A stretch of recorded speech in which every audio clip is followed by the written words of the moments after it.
Welcome back everyone, I'm Plays Games and this is EVE Online. I have made many EVE Online videos on this channel, generally showing you how easy you can make the game. That usually consists of earning huge piles of money by selling looted items to other players on the in-game market. But what if we did not have access to the player market and were only allowed to trade with NPCs? Could we become fully self-sufficient if we had to loot or manufacture everything for ourselves? And would the game still be fun?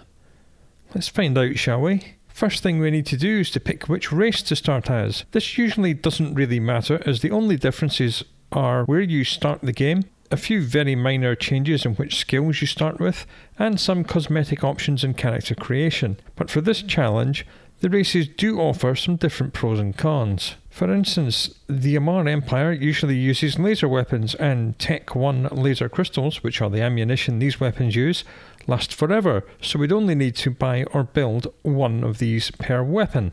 Many Galantian ships have bonuses for using drones, which are semi-autonomous fighting robots that can be reused infinite times unless they get destroyed.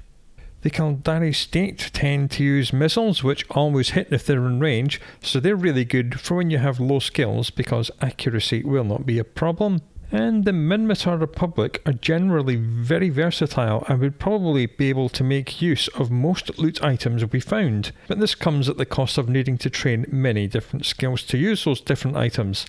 The last Let's Play we did on this channel featured a Minmatar character, so I'm not going to do one of them again. And the one before that was a Mar, so this time I think we'll go for Galante.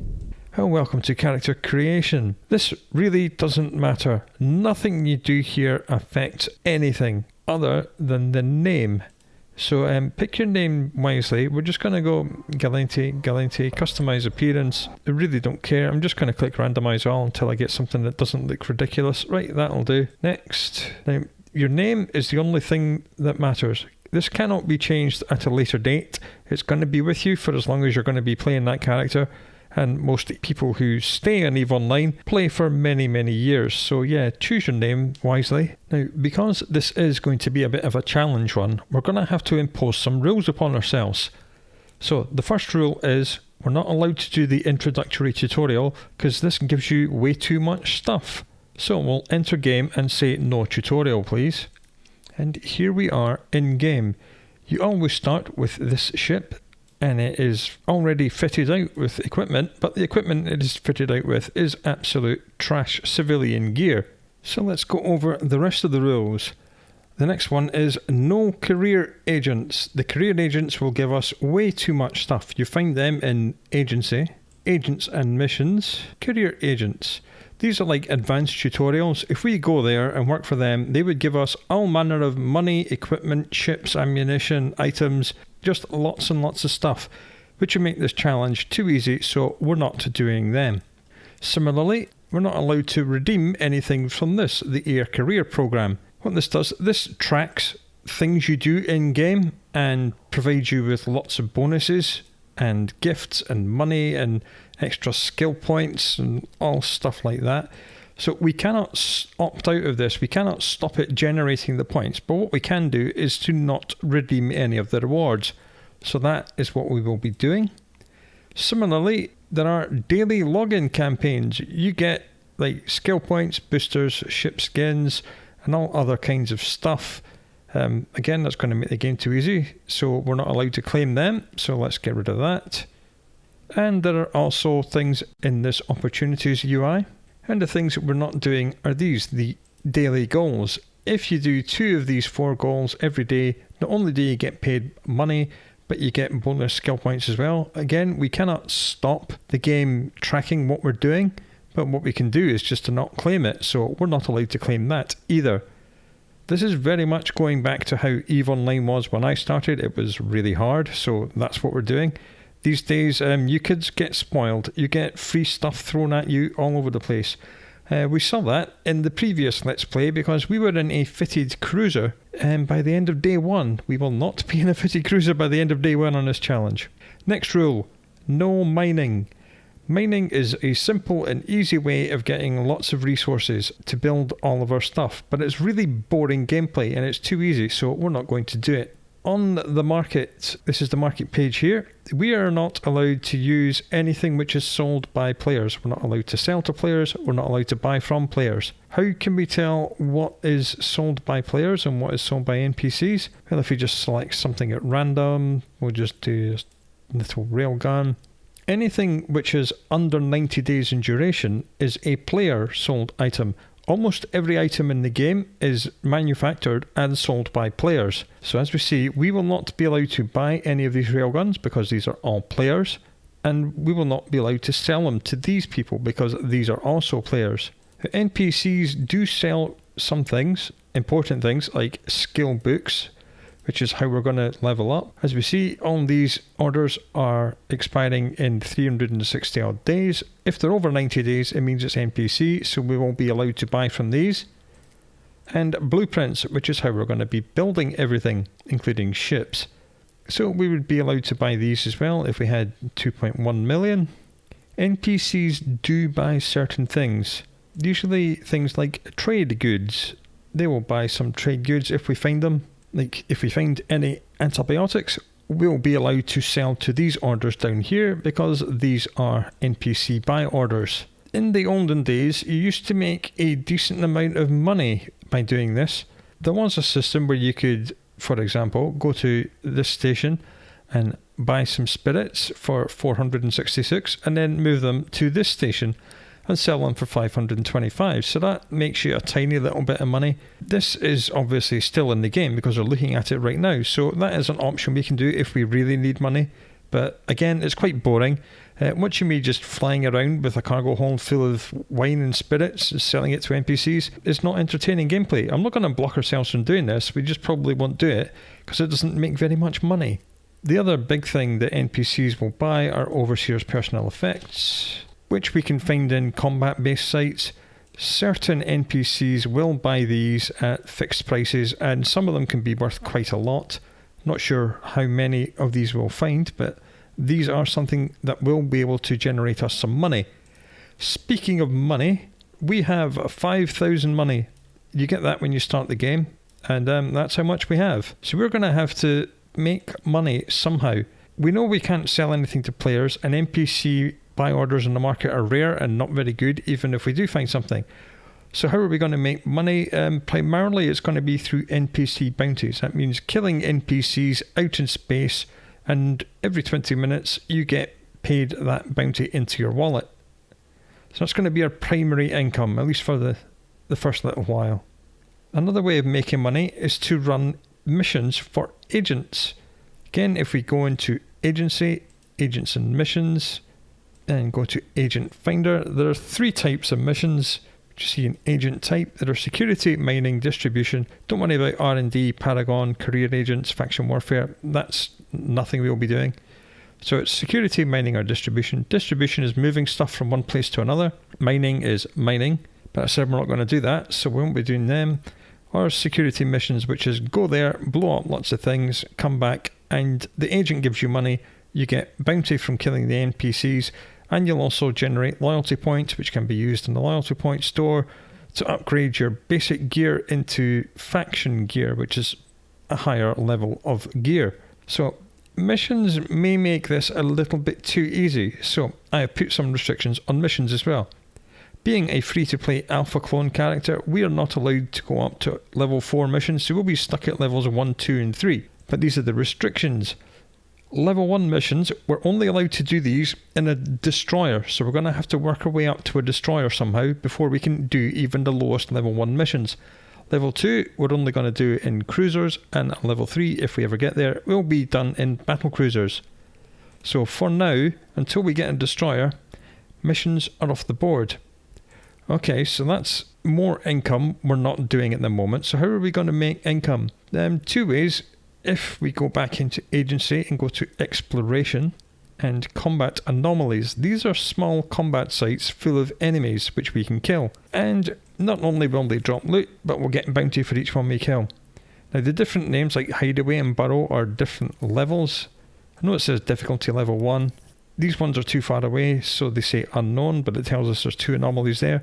These anomalies respawn all the time. As soon as one is cleared, it disappears and it will respawn somewhere else in space. So these are effectively never ending. These are limitless. So we'll be doing a lot of these in this playthrough. And there is also another way of finding NPCs to kill. If you go to resource harvesting in Asteroid Belts, NPC pirates infest the asteroid belts. So there's 4 asteroid belts in this system. Now the NPCs do not spawn in systems with 1.0 or 0.9 security status. That just signifies the lore reason that the NPC police are in such high numbers and watching the borders so well that the NPC pirates cannot get in. 0.8 will, so if we go to this star system, we see there's 5 asteroid belts here. This tells you what resources we can get, but we're not mining, so we don't care about that. Hostiles, this is what we're interested in. So if we can find somewhere that's got lots of systems, like this place, that's 0.6, and it has 11 belts. You just go from belt to belt and see if there's any NPCs there. So that'll be another good way for us to earn money. So that's pretty much the end of the rules. That's all the restrictions we're doing. So let's open this UI, which is the ship fitting, and have a look at our little ship. Here it is. If we click this info and look at the traits tab, this shows us all the bonuses which the ship gets. Now, roll bonus applies in full anytime you're sitting in the ship. Think of it as the intended use bonus. It kind of tells you what the ship is supposed to be used for. This is a rookie Corvette. You can spawn these in infinite amounts, so that tells you something about the power level of the ship. It gets a 10% bonus to small hybrid turret damage, 20% bonus to drone hit points, damage and mining yield, so if we can find some drones, that'd be nice. Remote sensor dampener, that's a PvP thing, don't care about that. And 15% bonus to armor repairer, so it's supposed to use armor repairers. Up here in the top right, our damage per second is 3.7 DPS. If you've watched this channel before, you will have seen me flying around in a Tech 2 battleship called a Marauder, and that does around 3000 DPS, so it does 1,000 times more damage than this ship. That's the kind of power scaling you deal with in EVE Online. I don't think we're going to get anywhere near that, not with this restricted set of rules. I'll be over the moon if we can get up to 300 in a cruiser or a battle cruiser. Now the good thing is that our civilian Gatling railgun does not use any ammunition. It just creates it out of thin air because it's so terrible. And we start the game with a civilian afterburner and a civilian miner. Now we said we're not going to go mining, so I'm going to take that off. And I'm actually going to take everything off of this ship. And then I'm going to right click the ship and leave it. This spawns us in our little escape pod. And now in the ship hangar, we can find the ship, right click and repackage it. That flat packs the ship ready for sale or to get moved around because it reduces the volume. And I'm going to right click and reassemble it. And then I'm going to right click and make it active so we go back into the ship. And the interesting thing about these rookie Corvettes is that when you flat pack them and then reassemble them like this, it replaces all the fittings on the ship as well. And there we are, more fittings. So we can take the miner off because we know we're not going to be mining. And we can put on the other Gatling railgun. We took off the other one. So now our DPS is a mighty 7.4 DPS. Oh yeah. We have basically nothing else on the ship. We have an afterburner which moves us at 542 meters a second and 2 tiny little guns that do a tiny amount of damage. We do have a drone bay on this ship, which you can imagine because indeed it has drone bonuses, but we have no drones in it. So we're going to have to find some drones. We're going to have to find some way of defending ourselves. We know it has a bonus to armor repairers, so we'd like to find an armor repairer. But before we do that, let's have a look at the skills. That's this warning up here. We have no skills and training. What we want to do is click on skill catalog. These are all the skills which are available. Let's just make this floating so it's not taking up the whole screen. Click this filter and change it to my skills. This shows us all the skills that we currently have. As we see, we start the game with some of the skills trained. The white boxes are the skills we have trained. So we have trained 3 levels of target management. The grey box is a skill level we can train into, and the yellow dot means we cannot train into that because we are only a free-to-play character. So anything yellow means fully paid accounts only and we can't use it. Now the way skills in EVE Online work is that, as you see, there is a time next to them. When you add this to the training queue, it will appear here and this time will tick down in real time.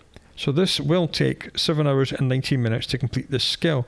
Once that's done, it will move up to rank 3. Each rank needs exponentially more time to do, but luckily this time keeps running even when you're offline, so we'll just rack up a whole load of stuff, and then even when we're offline it'll keep going. Now we said we quite like to use drones, so let's have a look at the drones panel. We have drones level 1, which lets you use 1 drone per skill level. I'd quite like to be able to use at least 2 drones. Different sizes of drones take up different amounts of space in the drone bay, and they also use this, which is drone bandwidth.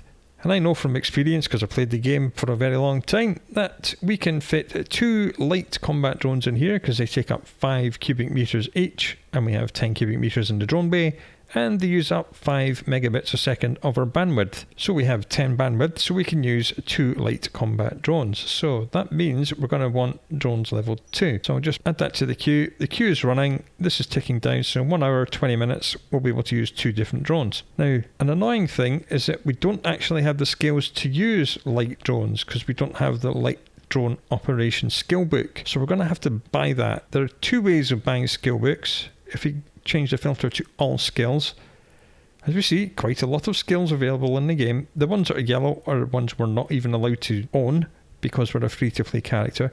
This is the one we need, light drone operation. Now you can view market details, which is us buying it from NPCs in the market. As we see, there is one available in this system, but it's going to cost 75,000 ISK. That is money.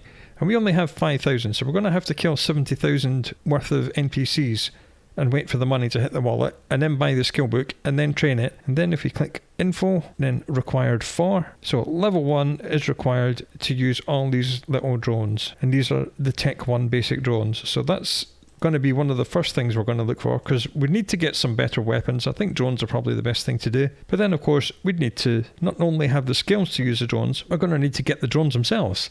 And we're not allowed to buy them, and they're quite rare as a loot drop. So we would need to go into blueprints, drones, combat drones, light scout drones, and buy one of these blueprints. There's one available in the system for 200,000. There are 4 different types of drone. Each one does one of the 4 different damage types in the game, which are kinetic, thermal, EM, and explosive respectively. Hobgoblins are usually quite a good choice because they do thermal damage, and thermal is either the primary or secondary weakness to most NPCs in the game, so they're a really good choice. So if you wanted hobgoblins, we would have to save up 250,000 money, buy the blueprint, and then when we click on the blueprint, we'd need to make our own drones. The skills we need to make them is industry rank 1. It's a white square, tells us we have it, so that's good. And we would need to find 509 tritanium, 7 pyrite, 4 isogen, and 2 noxium. Put these in a factory, and then the output would be a drone. So this is how we're going to be self-sufficient. And because we're not allowed to go mining, we won't be able to get these resources by mining rocks. We're going to have to get these resources by gathering loot from NPCs and reprocessing it, breaking it down into its constituent materials. So that is how this playthrough is going to go. It ain't going to be easy, and it's probably going to be lots of fun. One other thing we may want to look at is the gunnery skills. As we see, we do actually start with a decent amount of them. We've got gunnery rank 4, which is providing us 8% faster rate of fire, so that's lovely.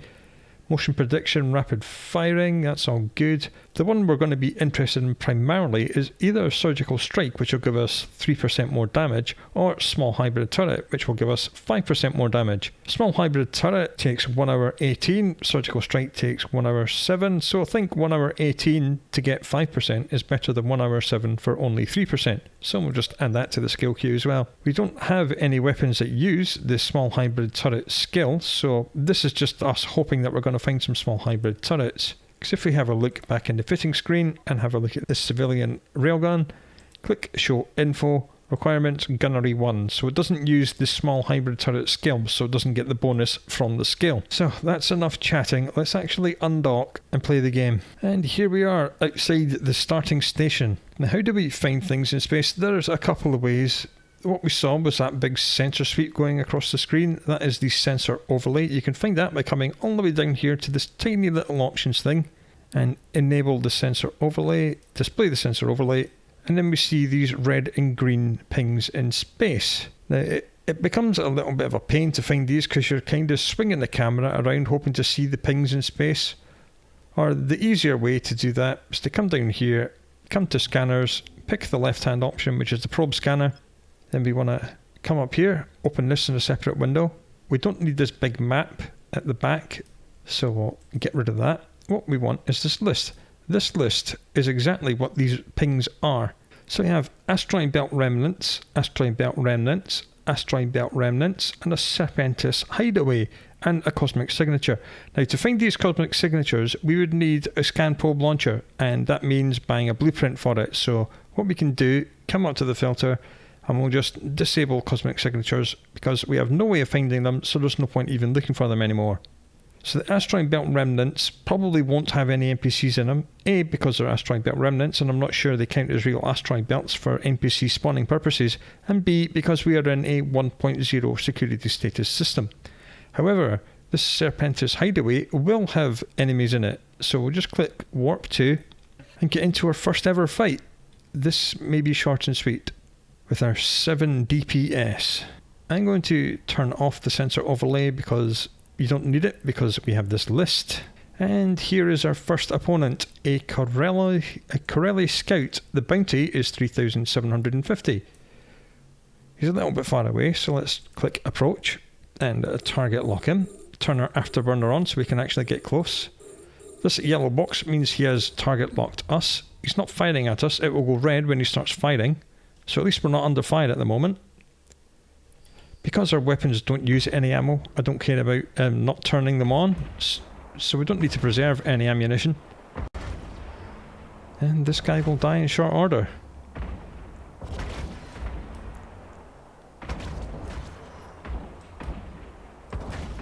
Go, little ship, go!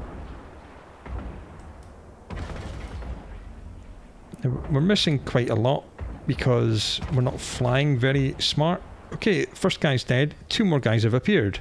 This is how these sites go, it's just constant waves until you've killed them all. Now our shields are going down, and then after our shields will go down, our armour will go down, and then our structure will go down. When structure gets to 0, we'll explode. Let's click the orbit button on this guy, which means we're flying around him, which makes us more difficult to hit. As we see, the shield is not taking quite so much damage anymore. The shields do regenerate themselves over time, quite slowly. There are, of course, many modules you can fit on your ship and skills you can learn, which make that better. Armour and structure do not fix themselves over time.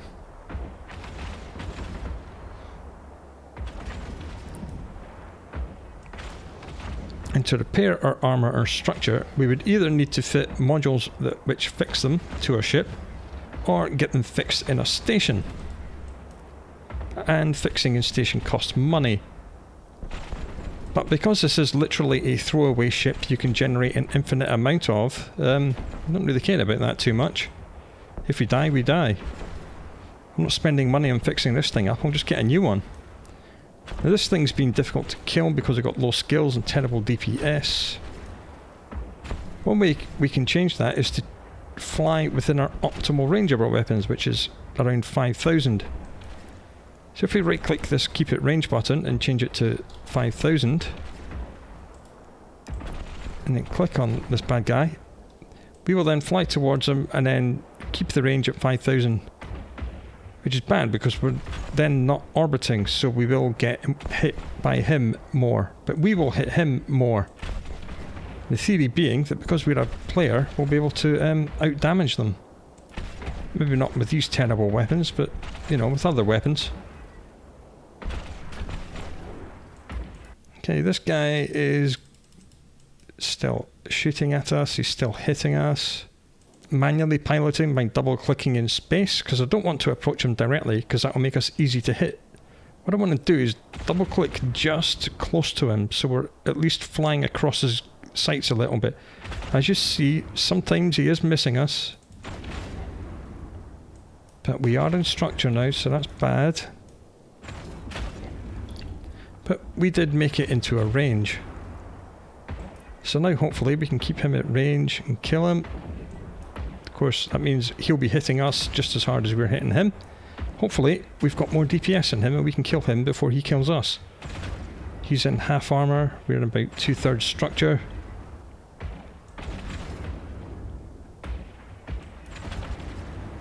And our ship is slowing down because it's trying to maintain the 5,000 meters that we want. We didn't lose too much structure and we've almost killed this guy, that's not too bad.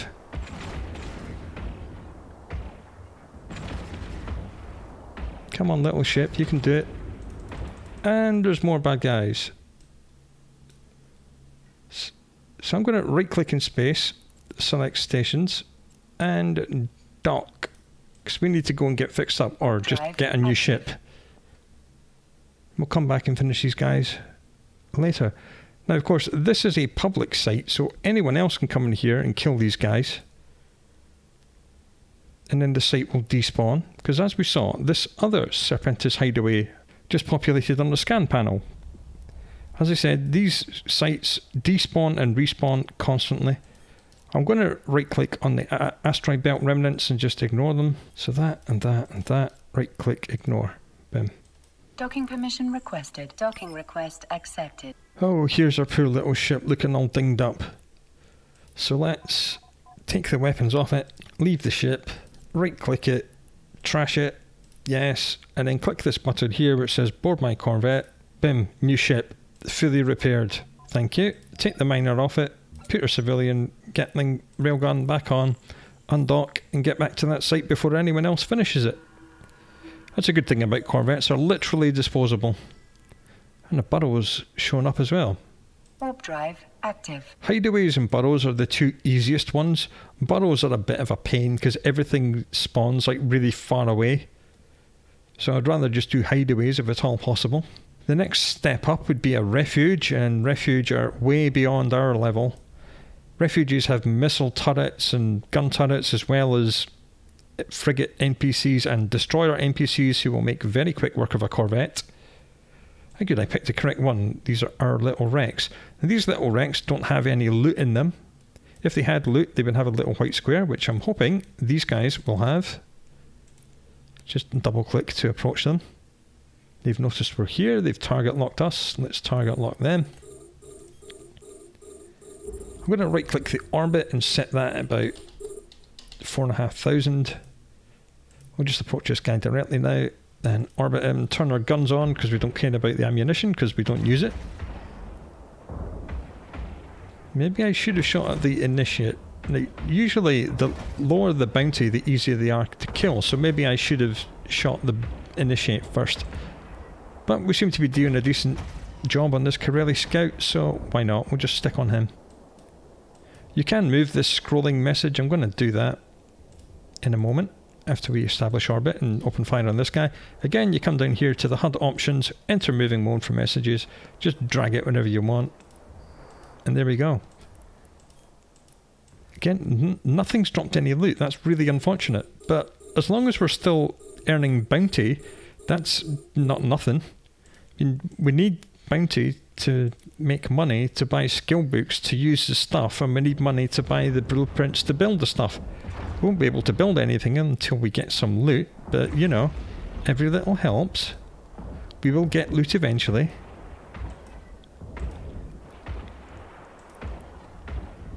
Let's just orbit this guy. These hit qualities you see, like smash, penetrate, hit, glances off, are to do with your accuracy. The more accurate you are, the better quality of hit you'll get. There is an RNG element to it. Hits do like 1 times your listed DPS. Penetrators do a bit more. Smashes do more. Wrecks, as we see, that did 17. Wrecks do 3 times your listed damage. So if you can be really accurate, you'll get more smashes, penetrates and wrecks, so you'll actually end up doing over your listed damage. But then grazes and glances off do less than your listed damage, so it does kind of even out, sort of, but the more accurate you are, not only do you hit more often, you get better quality of hit. And that's all the good fun you can have with gun turrets. That's how gun turret weapons work. Missiles are much easier. If it's in range, it hits. And that's pretty much it. Well, there is more to it than that. Missiles do have a rather convoluted damage application formula. Now this guy is being really hard to kill because he is 7,875 ISK, which is quite nice. A decent amount of money for us, hopefully, if we can kill him. So the first things we want to get, well, I'd like to get some loot. Oh, god damn. Can't believe that. Killed all these guys and no loot. And that is the end of this hideaway. No more enemies. So I'm just going to dip back to the station. I'm not going to throw the ship away. When you dock in a station, your shields and this yellow thing capacitor here get instantly recharged for free, which is nice. So we'll just dock, undock and go to another hideaway. This capacitor energy is very much like mana in other games. It's energy which is used to run your modules like the Afterburner. Right click, show info, attributes. What we're looking for here is the activation cost and this activation time. So every 10 seconds, this will consume 5 gigajoules of our capacitor mana. This capacitor is much like the shields. It regenerates itself over time. It's not necessary for your capacitor to recharge at exactly the same rate as you're expending it, because you don't need to have all your modules on at any one time. Docking request accepted. Okay, shields repaired. Let's get back out and get to another hideaway. Warp drive active. Has any of that money hit our wallet yet? No. As I said, when you kill something, the money is added to the next bounty pool, and every 20 minutes that is paid into your wallet in a lump sum. So don't worry if you're not seeing the bounty from each kill getting added straight onto your wallet. Okay, another guy who's 24 kilometers away. This is a bit of a pain. There are two variations of the hideaway. We saw the first one that had a little bunker and we arrived pretty much dead on the enemies. This is the other version, which is a big radio telescope and you start about 25 kilometers away. No, don't target lock that, you idiot. Target lock the little ship. There we are. It's only an initiate. It's only 3,000, so we should be able to kill him. We'll just turn my guns on now because why not? Hybrid weapons are called hybrid weapons because they have both an ammunition cost and a capacitor activation cost. That's why they're hybrids. Lasers don't use ammunition, but they do use quite a lot of capacitor to fire.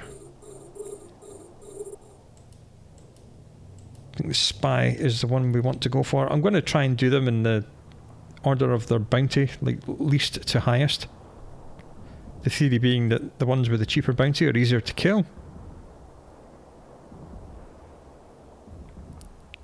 You'll notice because we're keeping at range, we're getting plenty of smashes because we're lined up with the target. That's what keep at range does. It keeps you in a direct line to the target. But of course it means they're able to hit us just as hard. As soon as he's dead, we'll orbit the next one. Come on, kill him please. Fine, we'll just orbit it. We're getting hit a little too hard.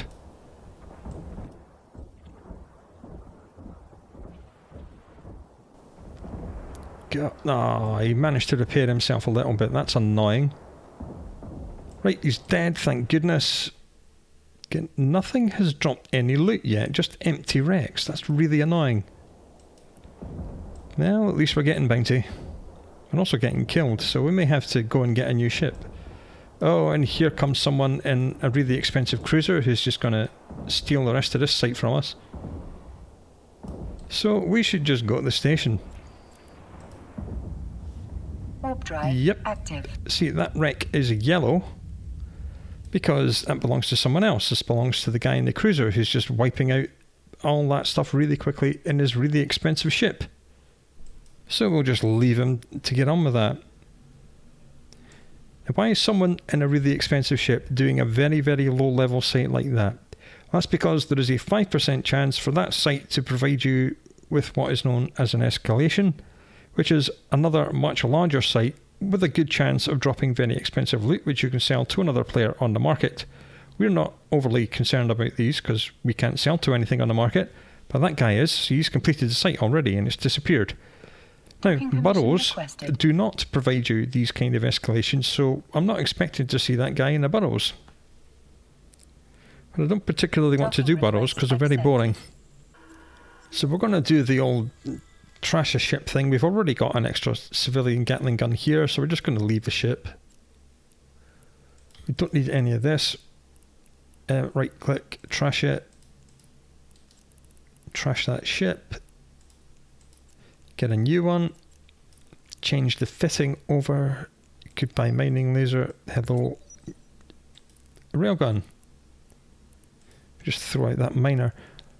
Okay, because we know there's someone hunting sites, I think it's time we looked at Asteroid Belts. So we saw that Duans looks like quite a good place to go. So we'll right click, set destination. It's only 2 jumps away. So let's go there and explore the Asteroid Belts and see what you find in there. Hopefully some loot. When you've set something as destination, the Stargate you want will be highlighted faintly in yellow. So we'll do that. And it looks like our bounties come in.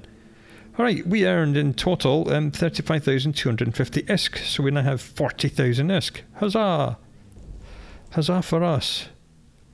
Is there anything we can buy with that? If you go to market, ship equipment, turrets and bays, hybrid turrets, small, because we know we're training small hybrid turret. Okay, no orders, no. Well, we can buy a 150mm railgun blueprint 1, which costs 150,000. I'd rather quite like to buy a small one, like a 75 or a 125, so we'll have to check in various other different places to see if we cannot find the NPC that sells this. Because the market in EVE Online is split into various regions. There's a lot of different regions. What we can do, we'll just go to browse filters, set the range to region, and then we'll be able to see everything which is available in this region. So apparently we cannot buy this in this region. So I'll have to try a different region. This location here, this is the star system. This is the constellation the star system is in, and this is the region which that constellation belongs to. So we are in the Essence region. So when we open the market, this is the Essence regional market. Looks like we're going into a new region when we go through the Duanis gate. So maybe the blueprints we want will be for sale there. Because all we need is just like some kind of weapon which is better than this. But then of course we would have to build the weapon, and we don't have any loot at all to make weapons with yet. Blasters are short range, high damage, and by short range I mean like point blank. And railguns are more standoff, and range is pretty nice. It lets you orbit pretty fast, and hopefully once you can hit things at longer range, you can hit them before they can even hit you. And the market is changed to 5 liaison. So it looks like we can indeed buy, well, we cannot buy the 125mm railgun, A, because it's a ridiculous price, and B, it's a player who's selling this. So obviously 125mm railguns are not sold by NPCs in this region. 150 is, 75 are. I'm kind of tempted to buy one of these. How much have we got? 40,000. We could buy 20,000 that, but then we would have to buy an ammunition blueprint as well, because these need ammo, which are hybrid charges, because it's hybrid weapons and small. Now all these different ammunitions do different damage and different range and use different amounts of capacitor. Antimatter is the highest damage one. It costs 100,000. Iridium is not too bad. Thorium is quite a good mix of range, damage and cap use, but that's 60,000 for the blueprint alone. Could buy tungsten or iron. I believe iron's like the longest range one, but it'll like absolutely tickle things to death. Outcome, iron charge S, show info. Yeah, range bonus plus 60%. So this will let us hit things from a long way out, but the damage is really quite bad. So we could afford to buy the 75mm railgun blueprint right now and the iron charge blueprint, but we don't have any loot to build them with, so there's no point. So until we actually find the loot, we might as well just keep farming the bounties. Okay, we're in Duanis. How do we get to the Asteroid Belts? You right click in space, you select the Asteroid Belts, and we'll just warp to them and see who's here. Warp drive active. Now in each of the combat sites that we've visited, or indeed Asteroid Belts, there's a very small chance for a commander NPC to spawn, and these guys can drop some very nice things. This is what Asteroid Belts look like. It's literally just a big crescent of asteroids. And there's nothing here but asteroids. Okay, we'll just move on to the next one. Warp drive Hope we find a roaming NPC in there. Are there any combat sites in the system? Not at the moment. One might show up. We'll check that again before we leave this system. So yeah, I'm going to keep doing this and hunting for NPCs. And if anything good happens, I'll show you. It's a few moments later. As you can see, I'm once again in combat. I found a couple of bad guys in an asteroid belt. The previous asteroid belt I was in had 3 bad guys and they were only 10,000 ISK, so I bailed on that.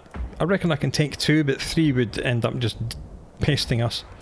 I think this is because this is a 0.6 system, because the system security does have a small bearing on the quality of the NPCs you find.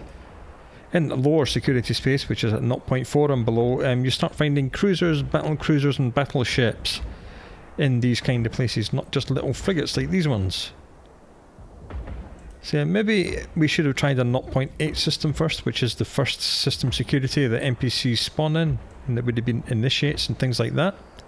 But the good thing about asteroid belts is that they don't have recurring waves of enemies.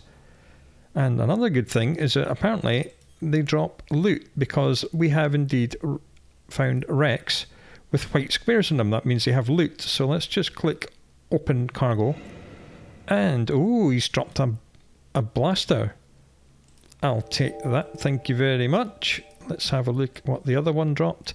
When you've looked into it, the square disappears and it turns dark grey to tell you that you've looked inside it. And this one has a Hobgoblin 1 drone and some metal scraps, so we'll take all that, thank you very much. Nice. So this is the stuff in our cargo.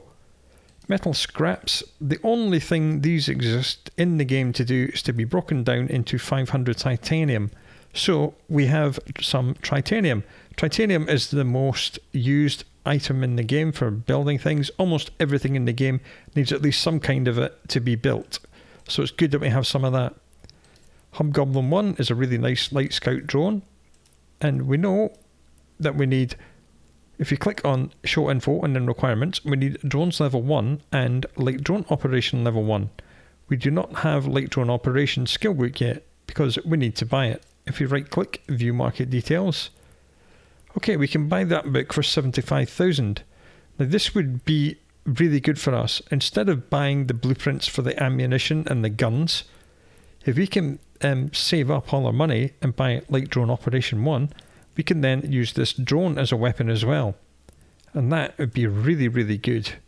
So we've also found this little blaster. Again, we don't have any ammunition for it, but this is a very short range blaster. As you see, optimal range 1,312 meters, so it's like literally point blank range face punching. If you can find a pair of them, then yeah, we'll do that on this ship, but that has worked out quite well. Let's move on to the next asteroid belt. Drive active. So far so good. Okay, arriving in another asteroid belt, someone else has been in here farming NPCs. As we see, they are yellow wrecks. If we click show info, this shows us the identification of the player. And it is Kit 7503. Nice name. And they are still in this system. Now, we can approach and look inside these wrecks without causing any trouble. If we take from these wrecks, that will flag us for open PvP with anyone in the system for 15 minutes, but it does not stop us from right-clicking and docking at a structure or a station. So I'm going to go and have a look inside these things. If there's anything good in them, we probably will take it and just go and hide out in this station for 15 minutes. It's not just the owner of the wrecks that can flag you for PvP, it's an open PvP flag, so anyone in the system, or any system, anyone in the game can shoot at us legally for 15 minutes. So let's just have a little peek inside these wrecks. Metal scraps in that one. And a suppressed targeting system 1 in this one. If you show info on that, it's a passive targeting system. That's kind of useless. That just lets you target lock other players without you having that yellow box around your icon, so they don't know you're targeting them. None of these things is worth sitting in a station for 15 minutes, so let's not do that. One other thing you can find in asteroid belts are NPCs mining. If they have a diamond in their name, do not touch them, because they will call in a vicious defense fleet which will absolutely annihilate you. But sometimes they're just regular like Serpentis harvesters, and you can kill them and they will drop as loot in their cargo some minerals, which are things we need to build other things. Now someone else has been through here and cleared out all the asteroid belts Not a huge problem, Active. because the NPCs will eventually respawn.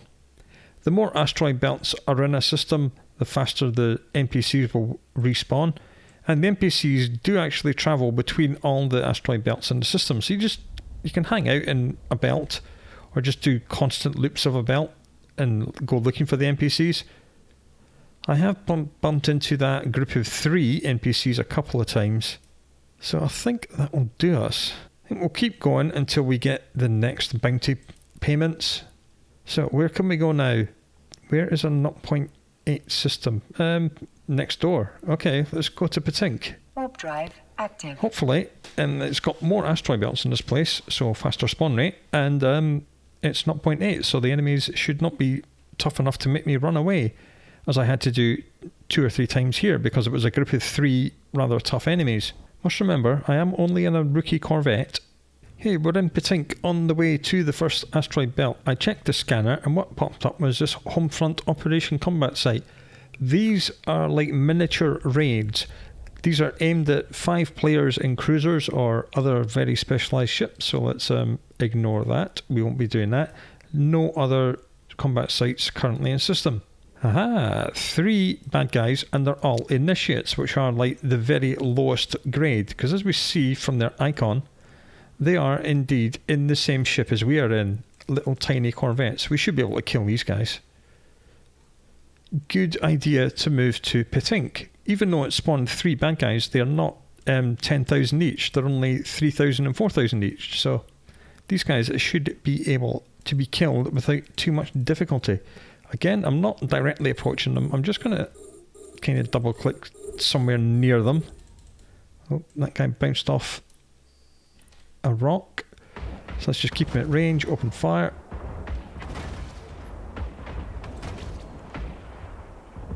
Yeah, these guys are much easier than the previous guys were. Good decision to come to Patink.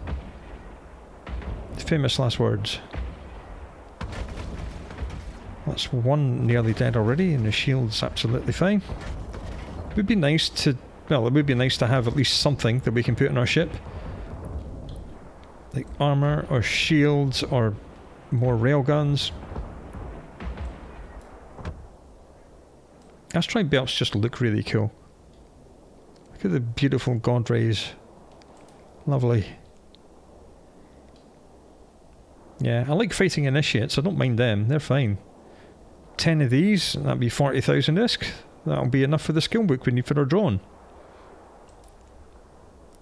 Speaking of our drone, if you're looking cargo, right click, show info, and go to attributes and scroll down. As you see, this thing does 20 damage every time it fires, and it fires every 4 seconds, so divide 20 by 4. This little dude on his own will be providing 5 DPS. We're doing 7.3 in this ship on our own at the moment. Hey, would you look at that? They all dropped some loot. I have heard anecdotal rumours that asteroid belt NPCs have a higher drop rate than combat site NPCs. And from what we've seen with our own eyes, that seems to be the case. Right, let's loot these guys. Again, we'll be taking everything because we literally have nothing. One other thing we can do with wrecks is actually mine them for specialised materials called salvage. And salvage is used to build rigs, which on normal ships occupy this bar here. Most ships have room for 3 rigs, and they enhance the ship in various different ways. But if you take them off the ship, they're destroyed. But of course, to salvage things, we would need to buy a salvager or find a salvager module as loot. So that is something we will do at a later date. Well, that's a good start to Patink. Warp drive active. Let's keep going. Well, we found another bad guy, we killed him, and this time he didn't drop any loot. So it's not guaranteed loot in Asteroid Belts, just a higher chance apparently. Right, 2 more bad guys to kill. Let's banzai charge them. And on local chat, these are 5 players. Obviously, they're going to be running that Homefront operation thing I told you about. So obviously someone multi-boxing, running 5 accounts at the same time. Or 5 really good friends. I think my first answer was probably correct. So that guy will just be farming that site all on his own. Other than that, ain't no one in here. Which means we will not be disturbed, which is nice. We have got another bounty payment, and it was only 16,000. It was only 2 ships, 8,000 each. So this isn't even all these guys. So we'll be getting quite a lot of bounty from this system, I hope. Let's see if these guys drop any loot. Yes, good. Which the plan is, of course, to get the light drone operation skill book, train that to level 1, then we'll be able to actually use the drone we have in our cargo bay. Not only will it be adding 5 more DPS, it'll seriously extend our engagement range. That guy dropped some loot as well, nice. Because if we look in the fitting window under drones, this drone control range is the range at which you can give commands to your drones, which is 25 kilometers. So in effect, we have a 25 kilometer standoff weapon. As soon as we're able to use drones, just metal scraps in this one. I'm not going to be too downhearted about just finding metal scraps. They are titanium, and we're going to need a lot of titanium. Ooh, Serpentis copper tag. Now these tags can sometimes be sold to NPC buyers on the market. Not in this region. These are all player orders. Or if we look in the industry tab, we can break them down into isogen and oxium. So that's good. Means we're getting lots of titanium from this and a tiny bit of isogen and oxium from that. So that's pretty nice. These also have an ancillary use in ancient things called data centers. It's agents hanging out in space near stargates, and you hand them a bunch of these tags and they provide you a decent amount of reputation with their faction, which unlocks higher level missions, and sometimes they'll pay you some money as well, but that ain't going to be nothing we're going to be doing. So far so good, let's press on. Okay, lots more sites have suddenly appeared on our scanner. We have a drone assembly. Now, drones do not drop anything ever, except for their commanders who drop equipment used to build other drones, so they're kind of useless. Refuge, I said, is already out with our scope of abilities. And this Forsaken Hideaway, you may think it's just like the normal hideaway. It is not. There are 3 of these so-called named hideaways. There's Forsaken, Forlorn, and Hidden, I think. And all of them are much harder than the hideaways we've been doing. So we're not to be doing that either. We're having trouble holding this guy at range, so I'm just going to have to approach him, I think. He is 7,000, he's like double the bounty of everything else in this system. Shields have gone down, we're taking some armor damage, it's not a huge problem. Because this ship is throwaway. Now the problem we've got is that I'm actually carrying everything we own inside the ship at the moment, and if the ship explodes, each stack of items will get a coin toss. Heads, it drops as loot. Tails, it is destroyed. So let's be careful. We might lose our drone. The survey scanner, which will tell you the ore composition and how many units of ore are in any asteroid within range. Of course, we'll be melting that down. If we click industry, we'll get just some titanium from that, so we'll take it. Loot is loot after all, and we need everything we can get. Another good reason for not doing that drone assembly is that that's the drone version of the Refuge, so again it will have gun turrets in it, which will absolutely wreck our little Corvette. So A, they don't drop any loot, and then B, it's too hard. At least drones do give you bounty though, so at least they would give us money if we were able to do it. We'll be doing sites like these ones, well, the Refuge and the assembly, if and when we get a frigate. When we get a frigate... here's our next contestant.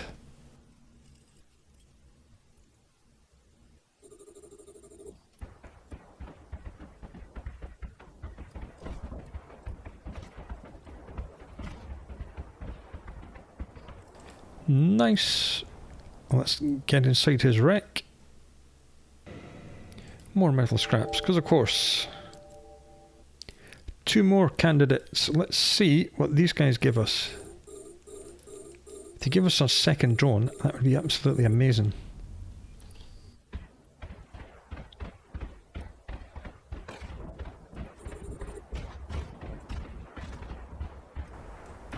Oh, that guy didn't drop anything. apart from his 4,000 bounty, which will come in handy.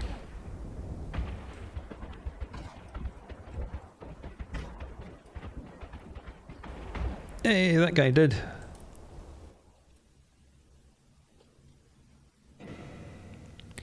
And he has dropped some lead charge small. Warp drive active. So I may be tempted to, well, I was going to say I may be tempted to replace one of our weapons with this point blank weapon. The problem we would have then is that we'd have one kind of medium range weapon. Well, that counts for medium range at the moment, and one point blank weapon. And the problem with that is that at point blank range, this would miss because of its turret tracking, which is how fast it can turn to track a target. And at longer range, this will miss simply because of the range, and we'll be wasting our only 100 shots of ammunition. The only reason I would consider replacing both of these with that is that if that was doing more than the damage of both of these on its own, we can investigate that in a station. There are no stations here. Okay, let's find somewhere with a station. Never mind finding stations, we just had another bounty tick come in. 44,000 from killing all these little initiates at 4,000 each, and that's given us 100,000 ISK. And we know we needed 75 to buy the light drones skill, so let's do that. You can buy skills directly from the skill sheet. If you click this, then it will cost us 97,500 because there is a 35% price increase if you buy it directly from the skill sheet. Obviously, we're poor, so we're going to actually buy it from the market like a good boy. So let's go to drones, light drone operation. Closest place is Bal, so we'll just right click, select location, set destination, and we'll buy that skill book. Oh, that hurt. And we're down to 25,000. Drive active. But that's also interesting because we know that 20,000 was enough to buy one of the ammo blueprints, so maybe we can have a look at buying one of them. I believe iron's the one that's really long range and really crap damage. Yeah, rather not buy that just because it's cheap.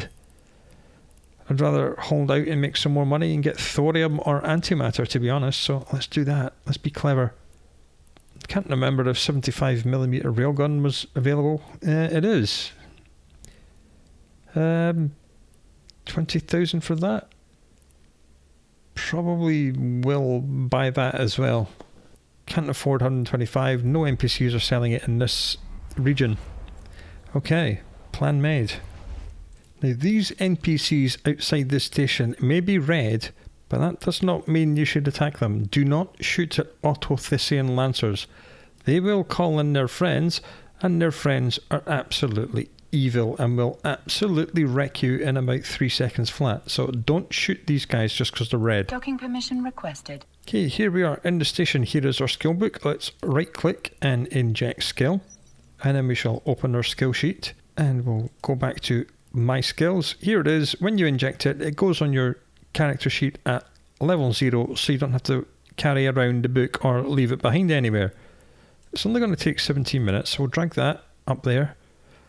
So we know that after we've done drones 1, which is finishing in just under 9 minutes, and then light drone operation 1, we will be able to use light drones, which is going to severely increase our performance.